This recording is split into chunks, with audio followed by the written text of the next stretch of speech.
Baik, Assalamualaikum warahmatullahi wabarakatuh. Tuan dan puan, selamat datang ke channel YouTube Nur Aminah Omar. Jadi tuan dan puan masih lagi menonton siri mengenai hal-hal pengurusan syarikat, dan ini adalah siri yang kedua dalam topik apa jenis orang yang syarikat akan cari apabila kita nak mencari pekerja, mencari staff atau mencari ahli tim baru. Baik, kepada yang pertama kali menonton video ini dan masuk ke channel ini, nama saya Nur Aminah binti Omar. Saya merupakan seorang business advisor dan pada masa yang sama saya mengendalikan program bersama agensi dan syarikat-syarikat atas jemputan dan juga atas pengurusan bersama yang bertujuan untuk usahawan dan juga syarikat SME. Jadi untuk itu tuan dan puan, dalam video kali ini sekali lagi saya ulang, dalam video kali ini merupakan video siri kedua di mana kita bercakap tentang tajuknya apa jenis orang yang syarikat akan cari. Jadi video ini sesuai ditonton kepada individu yang sedang mencari kerjaya baru ataupun majikan ataupun pegawai HR yang sedang menetapkan ciri-ciri ataupun kriteria yang diperlukan dalam setiap individu itu apabila ingin membawa mereka masuk ke dalam syarikat. Jadi dalam video terdahulu sudah dibincangkan antara 3 kriteria pertama dalam senarai, dan dalam video ini akan dibincangkan kriteria seterusnya, 3 lagi kriteria seterusnya tentang apakah ciri-ciri orang yang kita cari apabila nak bawa mereka masuk ke dalam syarikat. Baik, apakah sebenarnya kriteria yang seterusnya, iaitu kriteria yang keempat. Kriteria yang keempat ini dan ciri-ciri individu berkenaan ini adalah kebolehan mereka berubah, belajar perkara baru.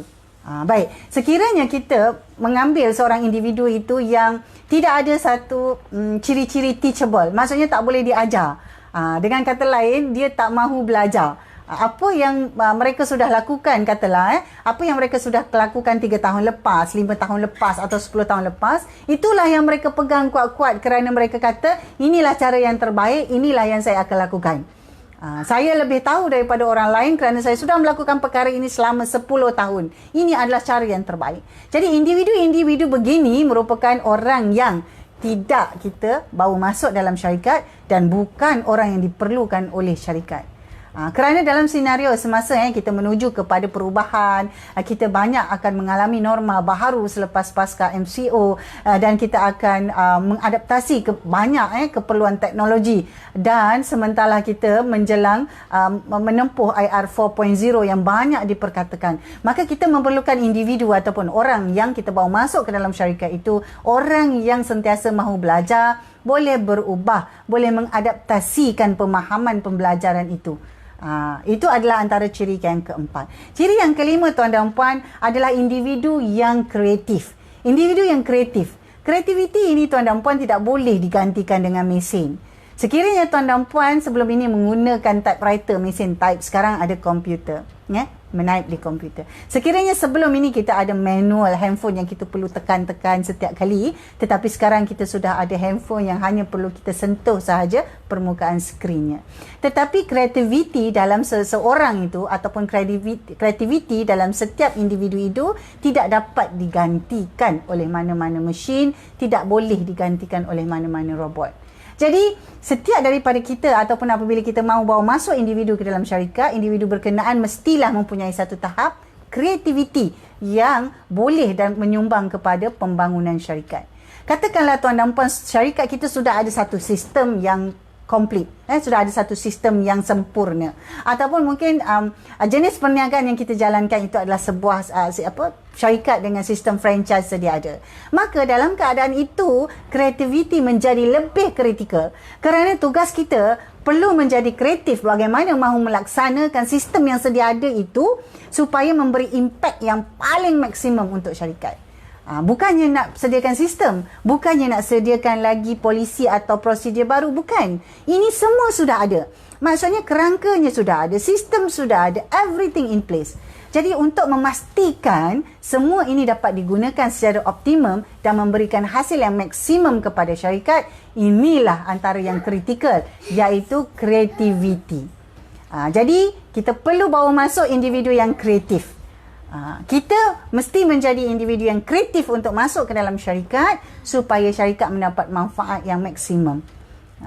Okey, itu yang kelima. Ciri yang keenam tuan dan puan adalah kebolehan individu berkenaan mengawal emosinya.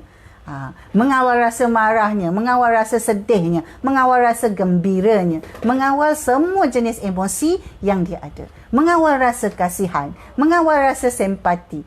Jadi semua ini adalah antara satu lagi kemahiran yang penting untuk ada dalam individu itu yang kita nak buat masuk dalam syarikat kita. Dan pada masa yang sama, kita sendiri perlu ada kemahiran itu. Jadi dalam kaitan kemahiran emosi ini sebenarnya tuan dan puan, kita sebenarnya memerlukan orang, lebih ramai orang ataupun individu yang faham tentang diri manusia dan juga orang sekeliling. Jadi sekurang-kurangnya individu itu mestilah memahami dirinya sendiri, memahami kawan-kawan dan rakan di sekelilingnya, serta memahami orang-orang yang berada di sekelilingnya. Jadi apabila ini berlaku, empati akan menjadi penting. Empati akan menjadi penting dalam menjalankan tugas setiap daripada kita ini. Jadi memahami manusia lain, memahami diri sendiri adalah satu kekuatan dan satu ciri yang sangat signifikan. Semua ciri signifikan, tetapi ciri-ciri ini tidak ada, tak boleh digantikan dengan yang lain, kerana ini adalah ciri-ciri manusia. Jadi mahu tidak mahu, semua syarikat dalam dunia ini akhirnya pelanggan ataupun end user adalah manusia. Semuanya akan melibatkan manusia. Jadi apabila ahli kumpulan ataupun pekerja yang kita bawa masuk ini tidak mempunyai kemahiran untuk mengawal emosi dirinya, maka dia tidak memberikan satu input yang baik ataupun tidak memberi satu manfaat yang benar-benar diperlukan oleh sebuah syarikat. Tidak kiralah sama ada kita ini merupakan satu syarikat yang mengeluarkan robot sekalipun, kerana akhirnya yang memerlukan robot itu adalah masih manusia. Yang menggunakan khidmat robot itu masih tetap manusia. Cuma produk itu sahaja yang mungkin berbentuk mesin. Jadi untuk itu tuan dan puan, dalam video ini saya sudah kongsikan 3 lagi ciri, iaitu ciri keempat, kelima dan keenam untuk video yang kedua dalam topik apa jenis orang yang syarikat akan cari.